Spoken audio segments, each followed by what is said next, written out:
उमरज तालुका कराड येथील रामचंद्र दी Jadhav charitable trust व rotary क्लबच्या पदाधिकाऱ्यांनी सोमवारी 31 डिसेंबर रोजी अनोख्या पद्धतीने जागतिक परिवार दिन साजरा केला। हिंगणोळ येथील विठ्ठल सरकाळे व कुटुंबातील सदस्यांचा शाल श्रीफळ पुष्पहार घालून सत्कार करण्यात आला। यावेळी कमलाकर पाटील, रोटरीचे अध्यक्ष राजू रावळ तसेच पदाधिकारी उपस्थित होते। जागतिक परिवार दिनी झालेल्या सत्काराने सरकाळे कुटुंबीयही यावेळी भारावून गेले। उमरज येथील रामचंद्र जाधव ट्रस्टचे अध्यक्ष कमलाकर पाटील यांच्या संकल्पनेतून या उपक्रमाचं आयोजन करण्यात आलं होतं।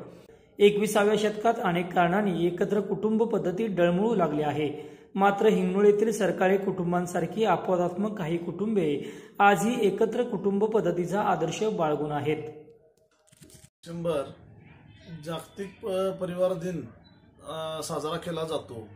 उमरज पासून हिंगणोळे गाव इथे सरकाळे कुटुंब 35 ते 36 लोक त्या घरात राहतात आणि जुन्या परंपरानुसार त्यांच्यात एकच चूल आहे आणि गुण्या गोविंदाने सर्व लोक तिथे राहतात। आणि उमरज रोटरी क्लब व कै रामचंद्र दिनकरराव जाधव पाटील चॅरिटेबल ट्रस्ट यांच्या माध्यमातून आम्ही त्यांचा सत्कार केलेला आहे।